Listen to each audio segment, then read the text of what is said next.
Assalamualaikum warahmatullahi wabarakatuh. Malam ini gua mau bahas soal seorang ustadz dari Malang, namanya Hasanuddin. Jangan salah paham ya, gua bukan mau nyeramahin. Tapi katanya, ustadz ini punya teori konspirasi baru. Dan gua harus bilang, ini halu banget. Lebih halu dari keyakinan dia kalau Khabib itu keturunan Nabi. Ini zaman fitnah.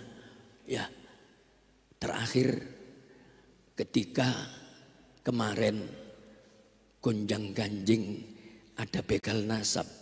Gonjang ganjing ada begal nasab. Begal nasab ini istilah apa sih? Gua udah denger banyak jenis begal. Begal motor, begal dompet, bahkan begal payudara juga. Oh, mungkin maksud Ustadz itu Ba'lawi yang udah membegal nasabnya Bani Jadid. Ternyata tujuannya apa? Tadi kata Habib Taufik itu. Dunia, dunia, dunia.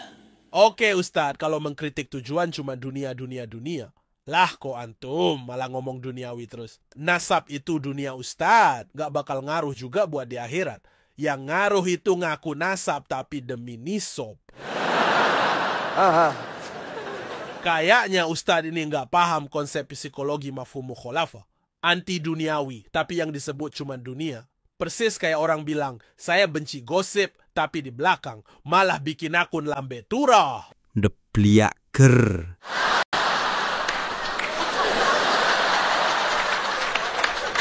Sejujurnya Habib yang disebut Ustadz ini, itu sukanya emang begitu. Gak punya ilmu buat membantah dalilnya Kiai Imad. Ujung-ujungnya framing dunia.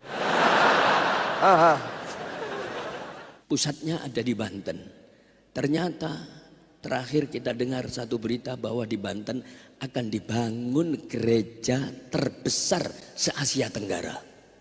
Subhanallah, terbesar se-Asia Tenggara.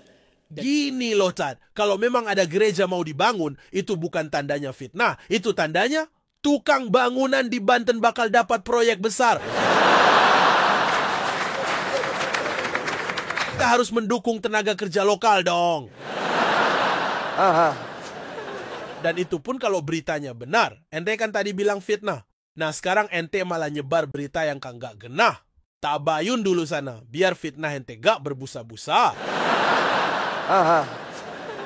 Tapi serius ya, kalau yang bikin Ustadz ini cemas cuma karena ada bangunan gereja besar, coba deh pikirin ini. Kenapa dia nggak pernah protes waktu ada mall yang lebih besar dari masjid? Dia nggak ribut pas stadion bola lebih megah dari pesantren. Jadi kenapa gereja?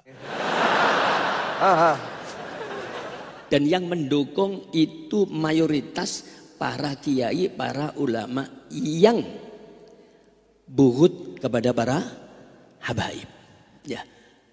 Na'udzubillahi min dzalik. Ini fitnah ini. Dan soal kiai mendukung gereja, mungkin maksudnya mereka cuma bantu angkat batu bata.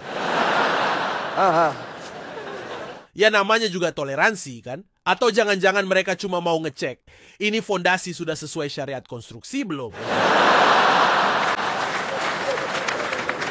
Kalau masalahnya soal mendukung atau menolak proyek PIK2, itu nggak cuma satu sisi wong. Banyak tokoh atau kiai-kiai yang pro Ba'lawi juga ikut mendukung. Malah ada master Ba'lawi kelas berat malah support. Jadi kalau dengar berita, coba dong lebih imbang. Jangan semua info dari Kipot langsung ditelen mentah-mentah. Nanti yang begah, ya pemikiran ente sendiri. Ente tadi pakai istilah bughut. Emangnya orang yang nggak percaya sama Habib langsung dianggap pemberontak? Emangnya Ba'lawi itu semacam pemerintahan? Sampai ada istilah bughut. Bughut segala? Kalau mau bahas bughut, mending ente baca sejarah lagi deh.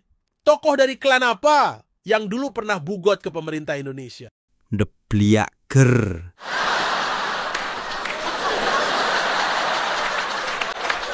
Dan terakhir nih Tad, kalau ente memang beneran takut sama fitnah, kenapa nggak mulai dari berhenti nyebarin fitnah sendiri? Jangan-jangan sebenarnya ente ini bukan takut fitnah, tapi takut kalau fitnah ente nggak laku di pasaran. Takbir.